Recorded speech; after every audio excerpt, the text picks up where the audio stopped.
Wait 10 seconds. Exercise number 2. Happy speed dictations. Start.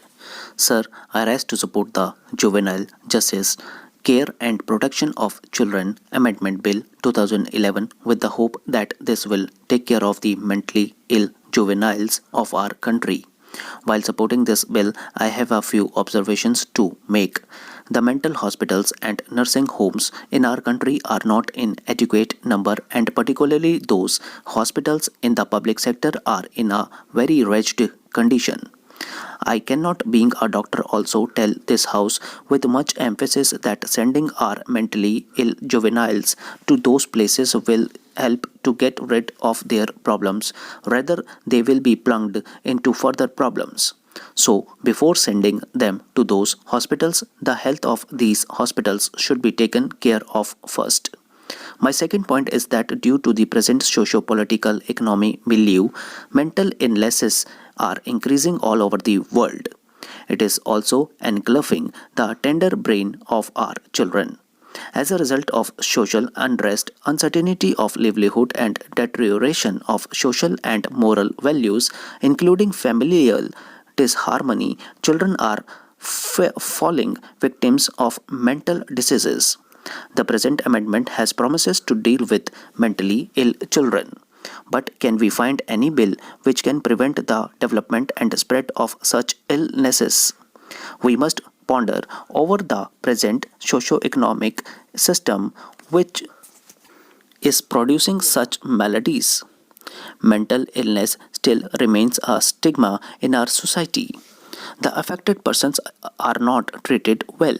It should be preached strongly by the government and all other agencies that medical science has remedies for this with medicines and proper care.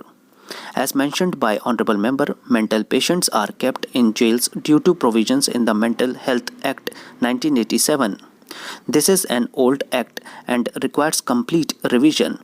I also request this House and the Minister to take care of that.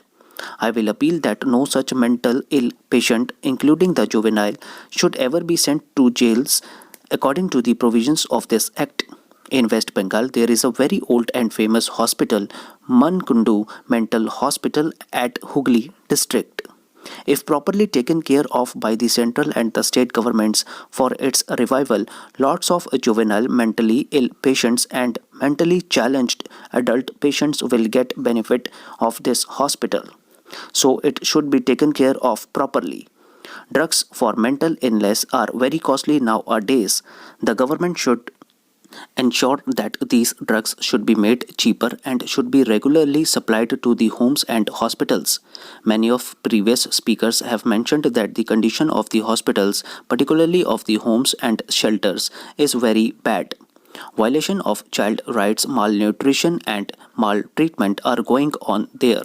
Many a time, not only the male inhabitants but the female wards also try to flee from these homes due to very unfriendly and unsocial practices within the homes that should be sincerely prevented. I would like to add two very new points which are not mentioned in the house. In these homes also, the narcotic drugs and substances including alcohols are being supplied with the help of guards and the administration. They should not be supplied with these things and they should be kept away from such substances. That should be taken very seriously by the government and by the administration. At last, many of these patients, including the juveniles, after recovery are not taken away by their relatives and parents due to the social stigma, due to their social segregations and economic backwardness. How can these problems be solved? Being a doctor, I have faced it in the hospitals. That should be taken care by the government through this bill. Sir, children, as we all are aware, constitute 40% of the population of our country. Over this period, perhaps on many matters on which the children need care and attention, our society has not been sensitized towards them. All the concerned persons, whether they be the guardians, the individual or the concerned departments have perhaps not in the past shown that concern, shown that feeling of empathy for the children.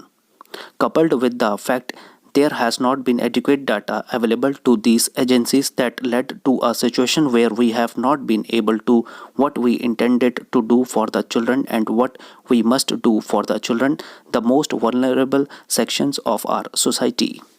Sir, the required policy and legislative framework being in place, particularly when we have a marked moved with a paradigm shift in governance from a welfare based approach to a right based one, and in the case before I advert to what has been done, because that was a question which was raised by this government, I would briefly like to refer, though there should not be any need, to some of the legal provisions in the act